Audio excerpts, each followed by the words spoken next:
Bonjour et bienvenue dans ce flash d'information. Ce 28 avril, c'est le début des épreuves écrites pour le recrutement exceptionnel de 10 300 enseignants contractuels pour le préscolaire, le primaire et le secondaire.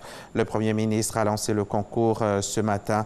Les épreuves se dérouleront en un seul tour. Ce 28 avril, donc, pour les enseignants contractuels adjoints du préscolaire et du primaire. Le 4 mai, pour les enseignants contractuels du collège et le 5 mai pour les enseignants contractuels du lycée. Les postes à pourvoir sont 5 300 au préscolaire et au primaire, 3 000 au collège, dont 2 690 bivalents et 310 monovalents et 2 000 au lycée.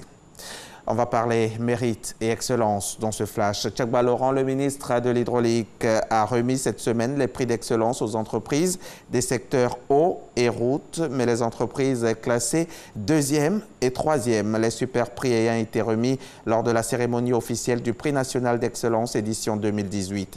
Le prix d'excellence, je le rappelle, est institué par le président Alassane Ouattara. Il vise à mettre en valeur des femmes et des hommes des administrations publiques et des entreprises privées, ainsi que des organisations et des membres de la société civile qui œuvrent efficacement et inlassablement à la transformation qualitative de la Côte d'Ivoire. On en parle avec Jean-Jacques Kwame dans le 13h.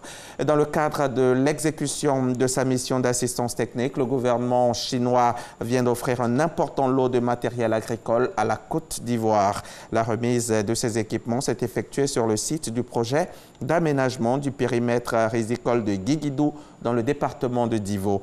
Pékin entend ici apporter sa contribution à la politique de mécanisation de l'agriculture ivoirienne. Les précisions de l'Anciné Bakayoko.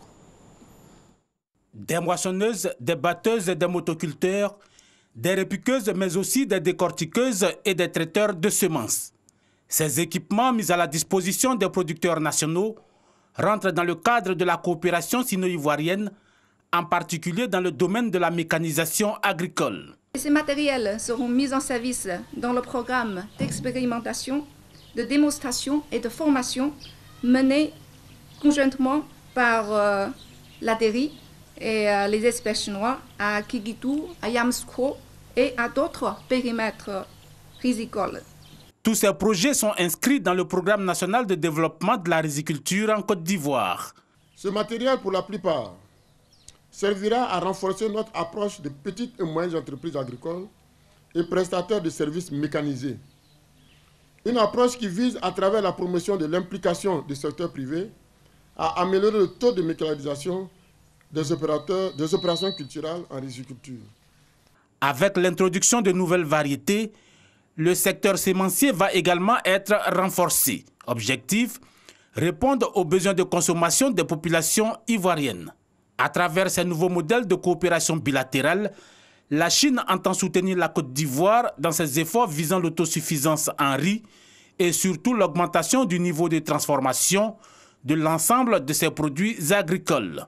Sur la base de recherches scientifiques et d'études du climat et du sol ivoirien, les experts chinois ont cultivé au total 4 nouvelles variétés de riz de bonne productivité et de bonne qualité, dont 2 variétés sont issues de la présente convention certifiée par les autorités ivoiriennes.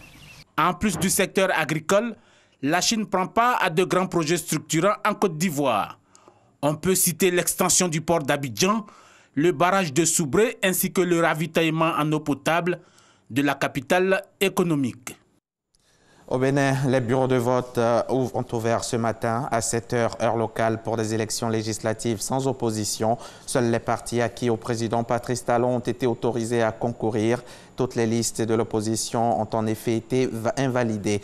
Les 5,4 millions de Béninois appelés aux urnes n'auront donc le choix qu'entre 2 partis parrainés par le chef de l'État. Une situation inédite dans un pays considéré comme une démocratie exemplaire. Les opposants appellent au boycott, mais le pouvoir assure que le scrutin se déroulera dans le calme.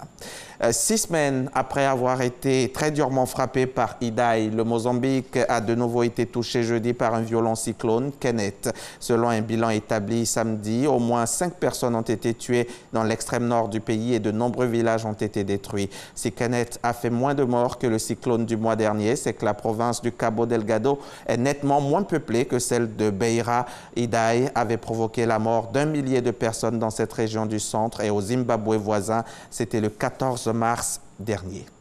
Les meneurs de la contestation et l'armée soudanaise sont parvenus hier samedi à un accord pour mettre en place un conseil conjoint entre civils et militaires. Depuis le renversement du président soudanais Omar el-Béchir par l'armée il y a 2 semaines, les manifestants demandaient le transfert du pouvoir aux civils. C'est la fin de ce flash. Merci de l'avoir suivi. Mais avant de nous quitter, sachez que tout à l'heure à 13h, dans le cadre du magazine du dimanche, je recevrai M. Kra Kwame Kouman, le directeur de l'urbanisme au ministère de la Construction, du Logement et de l'Urbanisme. M. Kra Kouman viendra donc nous parler du plan d'urbanisme directeur Horizon 2025 des chefs-lieux de région et de district. Vous saurez tout à 13h. Il suffit de rester sur RTI.